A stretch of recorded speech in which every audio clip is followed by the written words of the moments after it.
জানিয়ে দিব এই মুহূর্তে পাওয়া সর্বশেষ বাংলা সংবাদ। শুরুতেই শিরোনাম। সংস্কারের নামে নির্বাচন পেছানোর চেষ্টা জনগণ মানবে না বলে কড়া হুঁশিয়ারি।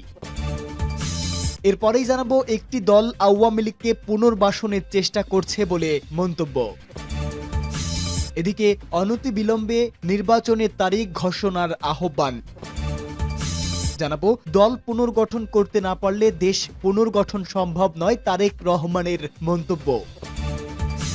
এবং সর্বশেষ থাকবে পুলিশ, র্যাব ও আনসারের পোশাক পরিবর্তন নিয়ে সার্জিস আলমের বার্তা। শুনছিলেন সংবাদ শিরোনাম, এবারে বিস্তারিত। সংস্কারের নামে নির্বাচন পেছানোর চেষ্টা জনগণ মানবে না। ঢাকা মহানগর দক্ষিণ বিএনপির যুগ্ম আহ্বায়ক আনোয়ামা সাইফুল ইসলাম বলেছেন, সংবিধানের দোহাই দিয়ে একতরফা নির্বাচন করে আওয়ামী লীগ জনগণের ভোটের অধিকার হরণ করেছিল। হাজারো ছাত্র জনতার রক্তের বিনিময়ে স্বৈরাচারকে পতন ঘটালেও সংস্কারের নামে নির্বাচন পেছানোর চেষ্টা চলছে। জনগণ এই অপচেষ্টা গ্রহণ করবে না। রাজধানীর মীর হাজারীবাগ আবু হাজি স্কুল গণি ইনসাফ সমাজ কল্যাণ সংগঠনের সামনে ৫১ নং ওয়ার্ড বিএনপির ১, ২ এবং ৩ নং ইউনিটের উদ্যোগে শহীদ রাষ্ট্রপতি জিয়াউর রহমানের ৮৯তম জন্মবার্ষিকী উপলক্ষে শীতার্থদের মাঝে শীতবস্ত্র বিতরণ অনুষ্ঠানে তিনি এসব কথা বলেন। সাইফুল ইসলাম বলেন, আওয়ামী লীগ যেভাবে ইতিহাস ছিনতাই করেছে, আজ অনেকে তাই করার চেষ্টা করছে। ছাত্র বৈষম্য আন্দোলনে বিএনপি সরাসরি নেতৃত্ব না দিলেও আসল কারিগর কে ছিল তা বর্তমান অন্তর্বর্তীকালীন সরকারের দায়িত্বশীলরা যেমন জানে, আর যারা জুলাই বিপ্লবের একক কর্তৃত্বের দাবি নিচ্ছেন তারাও জানে, কিন্তু কয়েক মাস না যেতেই তা বেমালুম হয়ে গেল। তিনি বলেন, বিএনপি কর্তৃত্বে বিশ্বাস করে না। শুধু প্রশ্ন একটি, আজকে যারা কর্তৃত্ব নেওয়ার চেষ্টা করছেন, জুলাই বিপ্লবে আপনাদের কয়জন প্রাণ দিয়েছে? জীবন দিবে বিএনপি, আন্দোলনের অগ্রভাগে থাকবে বিএনপি, আর জাহির করবেন আরেকজন, তা হবে না। তাই বলছি, কোনো তালবাহানা না করে অবিলম্বে নির্বাচনের তারিখ ঘোষণা করে জনগণের সরকারের কাছে ক্ষমতা হস্তান্তর করুন। একটি দল আওয়ামী লীগকে পুনর্বাসনের চেষ্টা করছে। একটি দল পতিত আওয়ামী লীগকে পুনর্বাসনের চেষ্টা করছেন বলে অভিযোগ করেছে বিএনপি চেয়ারপারসনের অন্যতম উপদেষ্টা সৈয়দ মোয়াজ্জেম হোসেন আলাল। তিনি বলেন, বিগত দিনে যারাই আওয়ামী লীগকে পুনর্বাসনের চেষ্টা করেছে তারাই নিঃস্ব হয়ে গেছে। সুতরাং তাদের বলবো, এটি করার আগে অনেকবার ভাবুন। জাতীয় প্রেস ক্লাবের সামনে বিএনপির প্রতিষ্ঠাতা জিয়াউর রহমানের ৮৯তম জন্মবার্ষিকী উপলক্ষে বৈষম্য প্রতিরোধ ফাউন্ডেশন আয়োজিত শীতবস্ত্র বিতরণ অনুষ্ঠানে প্রধান অতিথির বক্তব্যে তিনি এসব কথা বলেন। তিনি আরো বলেন, খবরে দেখেছি ফেব্রুয়ারির মাঝামাঝি একটি নতুন রাজনৈতিক দল আত্মপ্রকাশ করতে যাচ্ছে।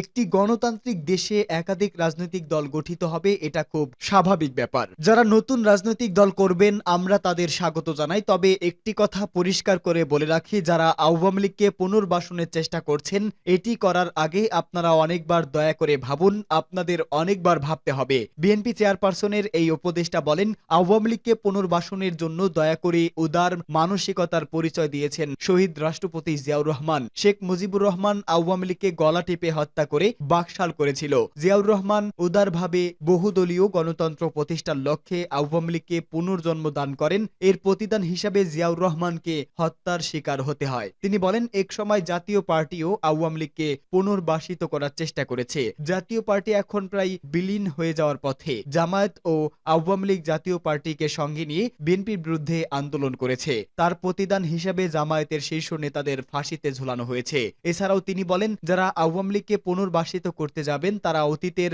এই উদাহরণগুলো মাথায় রেখে তারপর সতর্কভাবে পদক্ষেপ নেবেন।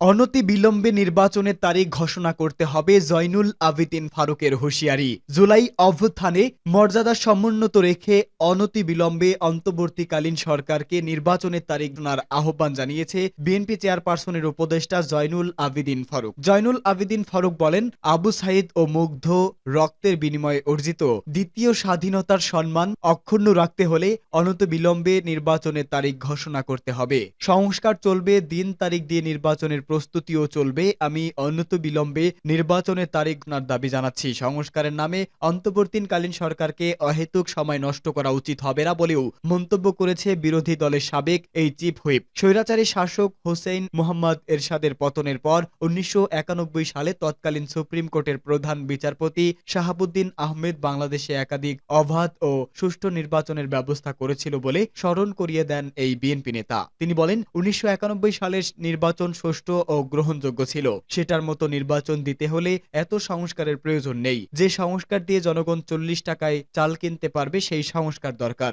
দল পুনর্গঠন করতে না পারলে দেশ পুনর্গঠন হবে না বলে মন্তব্য তারেক রহমানের। বিএনপি ভারপ্রাপ্ত চেয়ারম্যান তারেক রহমান বলেছে, দল পুনর্গঠন ছাড়া দেশ মেরামত সম্ভব নয়। গুলশানের দলের সদস্যপদ নবায়ন কর্মসূচিতে এই কথা বলেন তিনি। তারেক রহমান বলেন, দেশের উপর দিয়ে ঝড় বয়ে গেছে, লন্ডভন্ড হয়ে গেছে। রাজনৈতিক দলগুলো গুম খুনের শিকার হয়েছে। যারা ত্যাগ তিতিক্ষা পার করেছে তাদের নিয়ে আমরা সামনে এগিয়ে যাব। নবায়নের সিদ্ধান্ত আনন্দের বিষয়। দল পুনর্গঠন করতে না পারলে দেশ পুনর্গঠন সম্ভব নয়। তারেক রহমান জানান, 41 লাখ সদস্যপদ নবায়নের লক্ষ্য দিয়ে বিএনপি কাজ করছে। তিনি মেধাবী ও সৎ লোকদের যুক্ত করার উপর জোর দেন। এছাড়া বিএনপি মহাসচিব মির্জা ফখরুল ইসলাম আলমগীর নেতা কর্মীদের রাজনৈতিক প্রশিক্ষণের প্রয়োজনীয়তার কথাও উল্লেখ করেন। পুলিশ, র্যাব ও আনসারের পোশাক পরিবর্তন নিয়ে সার্জিস আলমের বার্তা। পরিবর্তন এসেছে পুলিশ, র্যাব ও আনসার সদস্যের পোশাকে। আইন শৃঙ্খলা সংক্রান্ত উপদেষ্টা কমিটির বৈঠকে এসব বাহিনীর পোশাক পরিবর্তন চূড়ান্ত হয়। এসব বাহিনীর পোশাকের পরিবর্তন নিয়ে প্রতিক্রিয়া জানিয়েছে জাতীয় নাগরিক কমিটির মুখ্য সদস্য ও জুলাই শহীদ স্মৃতি ফাউন্ডেশনের সাধারণ সম্পাদক সার্জিস আলম। নিজের ভেরিফাইড ফেসবুক পেজে তৎকালীন প্রতিক্রিয়া জানিয়ে এই পোস্ট করেন তিনি। সার্জিস লেখেন, স্বভাব চরিত্র খাসালত পরিবর্তন না করে পোশাক পরিবর্তনে কোনো লাভ নেই। সমস্যা পোশাকে নয়, পুরো সিস্টেমে। এর আগে আইন শৃঙ্খলা সংক্রান্ত উপদেষ্টা কমিটির বৈঠক শেষে প্রেস ব্রিফিংয়ে স্বরাষ্ট্র উপদেষ্টা lieutenant general Mohammad Jahangir Alam Chowdhury police, RAB ও আনসার সদস্যদের পোশাক পরিবর্তনের বিষয়টি জানান। পোশাক পরিবর্তনের কারণ হিসাবে স্বরাষ্ট্র উপদেষ্টা বলেন, এসব সদস্যদের মানসিকতার পরিবর্তন করতেই পোশাকের পরিবর্তন করা হচ্ছে। মনোবল বৃদ্ধি ও দুর্নীতি রোধ সহ নানা বিষয়কে গুরুত্ব দেওয়া হয়েছে। নতুন পোশাকে বড় ধরনের অর্থ